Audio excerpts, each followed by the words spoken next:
চলো ঝটপট তৈরি হয়ে যাওয়ার মতো একটা সকালের ব্রেকফাস্ট বানিয়ে দিচ্ছি। এটা ব্রেকফাস্ট তোমরা ইভিনিংয়ের টিফিনও করে দিতে পারো বাচ্চাদেরকে। তো কীভাবে করছি আমিও তোমাকে বলে দিচ্ছি ফটাফট।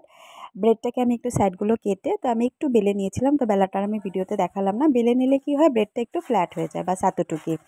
এবার কি হবে, এর মধ্যে আমি দিয়ে দিচ্ছি হচ্ছে সস, রেড সস দিয়েছি। তোমরা যে কোনো সস দিতে পারো, যেমন কেচাপ দিতে পারো, হট অ্যান্ড সুইট দিতে পারো, তারপরে তোমার শেজওয়ান সস দিতে পারো, তোমাদের ইচ্ছে মতো একটু সস দিয়ে দিলে। সসটা দেওয়ার পর এর মাঝখানে আমি দিয়ে দিলাম হচ্ছে মজারেলা চিজ। আর দেখো একটু এদিক ওদিক আমার অল্প টিপে দিলেই দেখো চট করে লেগে যাচ্ছে, কারণ একটু আমি বেলে নিয়েছিলাম তাই। এইভাবে আমি একে একে সবকটা রেডি করে নিয়েছি।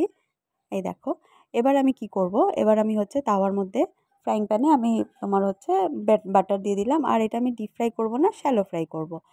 তো এপিট ওপিট করে জাস্ট একটু লাল লাল করে ভেজে নেব।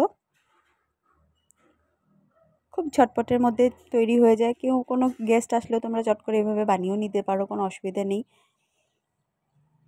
তো আমি এটা পরিবেশন করলাম হচ্ছে ডালিমের জুস দিয়ে, যেহেতু ব্রেকফাস্ট। আর এই দেখো, ওয়াও, একটা ছিঁড়ে দেখালাম, কি মজা লাগছে। তোমরা এভাবে বানিয়ে নিশ্চয়ই এনজয় করো। বা